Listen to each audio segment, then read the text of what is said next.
అందరికీ ఈరోజు అయితే శివరాత్రి రోజు మా ఇంట్లో రెసిపీ అయితే చేశాను. నేనే శనగ ఉండలు అయితే చేశాను. ఈరోజు అయితే మస్ట్ ట్రై చేయండి మీరు కూడా. చాలా అంటే చాలా బాగుంటుంది.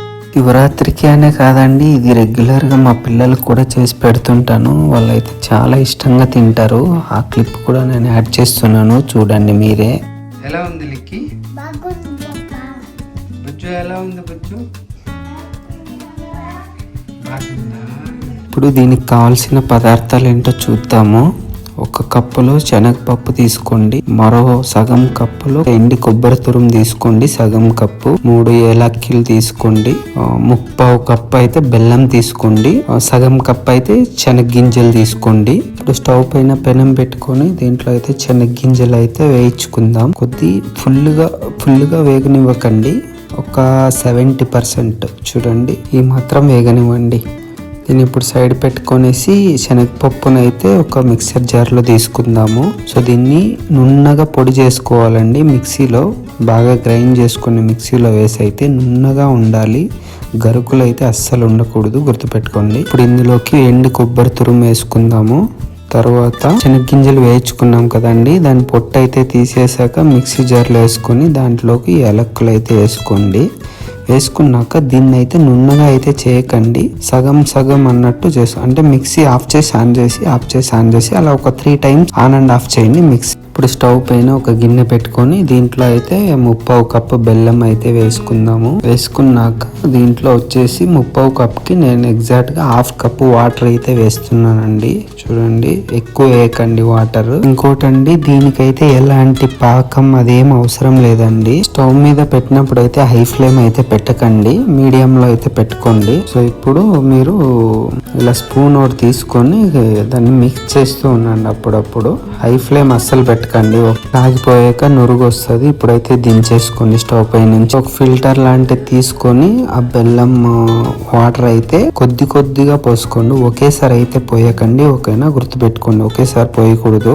కొద్దిగా పోసుకొని బెల్లం వాటర్ అయితే ఖచ్చితంగా మీరు ఫిల్టర్ యూజ్ చేసి పోయండి, ఎందుకంటే దాంట్లో డస్ట్ అంతా ఉంటది. ఇలా స్పూన్ తీసుకుని అయితే మిక్స్ చేయండి. ఓకేనా, హ్యాండ్ తో చేయకండి, వేడి ఉంటది బెల్లం వాటర్, జాగ్రత్త. స్పూన్ లేదా ఏదైనా గరిటె ఏదైనా ఐటమ్ తీసుకొని ఇలా అయితే మిక్స్ చేసుకోండి. మొత్తం బెల్లంతో దీనికి బాగా అయితే మిక్స్ చేయాలన్నమాట. వీడేంట్రా మల్టీ టాలెంట్ ఫ్యామిలీ అని పెట్టి వంటల ప్రోగ్రామ్ పెట్టాడు అనుకుంటున్నారా?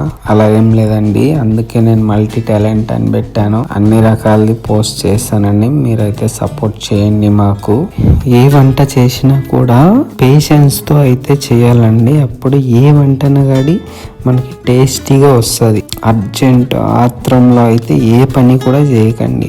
వంట అనే కాదు, మీరు ఏ పని చేసినా కూడా అర్జెంట్ ఆత్రంతో అయితే అస్సలు చేయకండి, పేషెన్స్ తో చేయండి. ఖచ్చితంగా మీకు లైఫ్ లో కూడా అంతే అండి, సక్సెస్ అయితే వస్తుంది.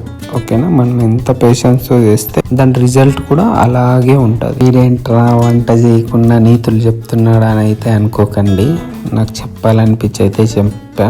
చూస్తున్నారు కదా, ఆ బెల్లం వాటర్ అయితే కొద్దిగా పోసుకొని బాగా మిక్స్ చేసుకోవాలి. ఓకేనా, ఒకేసారి అయితే అస్సలు పోసుకోకండి. మీరు ఈ బెల్లం వాటర్ని మిక్స్ చేసే దాన్ని బట్టే టేస్ట్ కూడా వస్తుందండి. ఓకేనా, ఇక్కడ ఇది నేను ఇంత లెంత్గా ఎందుకు చెప్తున్నానంటే, ఈ టోటల్ ఈ ఐటమ్ ప్రాసెస్ ఏదైతే ఉందో ఆ టేస్ట్ అనేది ఇక్కడే, ఇప్పుడు మనం ఏదైతే మిక్స్ చేస్తున్నాం కదా ఇక్కడే వస్తుంది. మొత్తం మనం మిక్స్ చేసే దానిపైన డిపెండ్ అయి ఉంటుంది. ఎందుకంటే మనం శనగపప్పునైతే వేడి చేసుకోలేదు, దాన్ని చేయకూడదు కూడా, అదైతే పచ్చి ఉంటుంది. అందుకే మనం ఈ బెల్లం వాటర్ అయితే వేడిగా ఉన్నది, అందుకే పోస్తున్నాం ఇక్కడ. సో అందుకే నేను ఇన్నిసార్లు చెప్తున్నా, అండ్ లెంత్ కూడా వస్తుంది దీనికే. సో ఇదైతే జాగ్రత్తగా గుర్తుపెట్టుకోండి, బాగా మిక్స్ చేసుకోండి. బెల్లం వాటర్తో అయితే శనగపిండి మొత్తం మిక్స్ అవ్వాల్సిందే.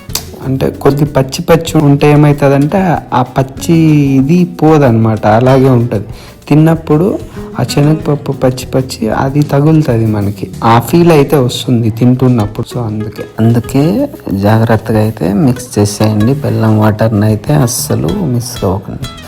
మిక్స్ చేసింది అయిపోయాక ఇలా చూడండి, ఆ పిండి అయితే ఉంది కదా, చేతిలోకి ఇలా ఎత్తుకుంటే అసలు చేతికి అంటుకోకూడదు అనమాట. ఆ థిక్నెస్తో మీరు మిక్స్ చేసుకోవాలి. చూడండి, మనం వంటలు పట్టేటప్పుడు కూడా కానీ మనకి చేతికి అయితే అంటుకోకూడదు, అలా అయితే ఉండాలి అది. సో మీరు ఇది చూసుకొని అయితే మిక్స్ చేసుకోండి, సరేనా? చూడండి, నేను ఎంత కలిపినా కూడా నా చేతికి అయితే అస్సలు అంటుకోదు. సో ఇప్పుడైతే దీన్ని ఉండలు చేసేసుకుందాం, సరేనా? మీకు ఏ షేప్లో కావాలంటే ఆ షేప్లో కావాలంటే చేసుకోండి. నేనైతే రౌండ్గా చేసుకుంటున్నాను. ఇదైతే ఈ రెసిపీ అయితే ఎవరి శివరాత్రికి అయితే ఖచ్చితంగా ఇది లేకుండా అయితే మేము చేయము. సో అలాగే నేను రెగ్యులర్గా చేస్తుంటా అనమాట ఈ రెసిపీ. ఇదైతే మా పిల్లలు బాగా ఇష్టపడి మరీ తింటారు పిల్లలు ఇది. సో మీరు కూడా మీ పిల్లలకి చేసి పెట్టొచ్చు. పిల్లలకైతే చాలా హెల్తీ ఫుడ్ అండి ఇదైతే. ఇదిగోండి, శనగ ఉండలు అయితే రెడీ అయిపోయింది. ఇంకెందుకు ఆలస్యం, మీరు కూడా ట్రై చేయండి. అలాగే మీకు ఎలా టేస్ట్ అయితే వచ్చిందో నాకైతే కామెంట్లో వచ్చి అయితే చెప్పండి చేసిన తర్వాత, ఓకేనా? Thank you.